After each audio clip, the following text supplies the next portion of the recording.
Fernanda, o povo libanês esteve sempre em guerra. Então, é muito. Para a gente, a guerra é algo desconhecido. Para a gente que mora no Brasil, que vive no Brasil, e as perguntas que eu mais recebo são nesse sentido: mas como é que a vida continua na guerra, né? O libanês está em guerra desde 1975, que começou a guerra civil aqui, que durou até 90. Depois a invasão israelense durou até 2000. Depois nova invasão israelense em 2006. Agora outra vez invasão israelense. Então são gerações e gerações de pessoas que sabem a diferença entre um jato supersônico, um drone, quais são os barulhos de cada um dos sobrevoos israelenses. São pessoas que nascem, crescem e morrem diante das circunstâncias de guerra, né? Então, é um país acostumado nesse sentido, mas quando você me pergunta, o que os libaneses pensam sobre isso, depende de qual libanês a gente está falando, né? O Líbano é uma sociedade fraturada, uma sociedade sectária, só para vocês entenderem, seitas são muito mais que só religiões, né? Seitas são o seu modo de se identificar de forma civil na sociedade. Então, você não casa no Líbano, você não registra um filho no Líbano se você não é associado a uma das seitas. Gregos ortodoxos, cristãos maronitas, muçulmanos xiitas, muçulmanos sunitas, se você não é de um desses grupos identitários, você não vive a sua vida civil, né? Então, depende muito de qual libanês a gente fala. Existem vários Líbanos dentro do Líbano, né? Para o libanês cristão maronita, existe um receio do Hezbollah, existe um ranço em relação ao Hezbollah, né? Pela soberania que eles exercem em vários lugares do Líbano. E também pela questão da resistência, né? Por ser um movimento de resistência pró-Palestina, por receber financiamento do Irã, apoio do Irã. Se você falar com um muçulmano xiita, ele provavelmente vai ser alinhado ao Hezbollah, alinhado aos valores do Hezbollah.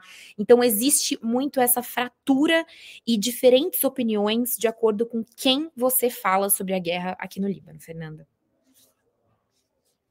E foi difícil perceber esses detalhes, Giovana, de tipo isso, de quem você fala, como entender, mas se eu não me engano, isso depende também da áreas do Líbano, né? Como você colocou esses lugares em que o Hezbollah mais comanda, então, obviamente, os cristãos maronistas não estão nesses bairros, né? Eles ficam mais dispersos em outras regiões do Líbano.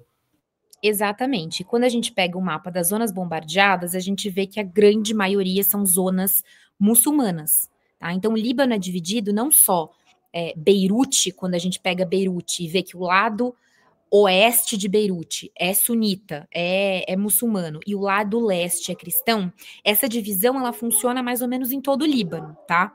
Então existem bairros, cidades e regiões que são de maioria cristã, de maioria grego-ortodoxa, de maioria drusa, de maioria sunita, de maioria xiita, tá?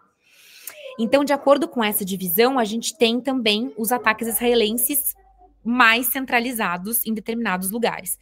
E aí é muito visível em coisas do cotidiano. Por exemplo, eu uso sempre a kefia, que é o pano da resistência palestina. Se eu estou num bairro cristão maronita, as pessoas podem me olhar feio por eu estar usando um kefia que remete à resistência. Então, essa sensibilidade, ela precisa estar muito presente. Porque se você circula, como a gente está morando num bairro cristão maronita, justamente pela questão de segurança, para não ser bombardeado, tem que ter essa sensibilidade de não circular na rua, de tomar cuidado com o que você fala para as pessoas. Não dá para falar, eu vou entrevistar alguém do Hezbollah. Ou tô aqui como jornalista e fui cobrir tal evento do Hezbollah. Você tem que ter essa sensibilidade, porque a sociedade é realmente muito fraturada e existe esse incômodo, esse antimagnetismo em relação às populações de diferentes seitas, Fernanda. Perfeito. Não, parece que eu ia te perguntar justamente, acho que eu vou entrar até nesse tema, sobre a questão palestina. Pelo que você está me falando, então não há um consenso no Líbano inteiro, entre todos os líbanos, da questão palestina, né? Então, o Hezbollah, que é um aliado, né, enfim, ao Hamas em Gaza, do eixo da resistência com o Irã, tem essa percepção da resistência palestina, mas então não é um consenso do país inteiro. Mas eu queria olhar e perguntar não só do Hezbollah, mas o governo libanês, ele tem uma percepção em relação à Palestina ou não também? Aí que tá, essa fratura também existe no governo libanês. Então, só para vocês terem uma ideia, o governo libanês, isso foi uma ideia da França, tá? Porque a França colonizou o Líbano até a década de 40. no pós-Primeira Guerra Mundial até a década de 40 e continua colonizando intelectualmente, politicamente o Líbano até hoje.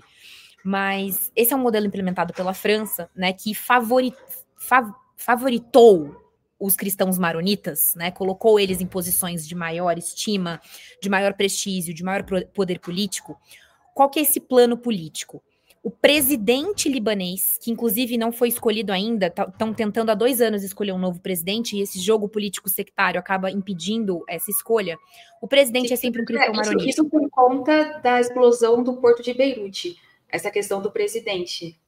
Porque também, teve a explosão que também dificultou muito a questão do Líbano, né? A explosão. Isso.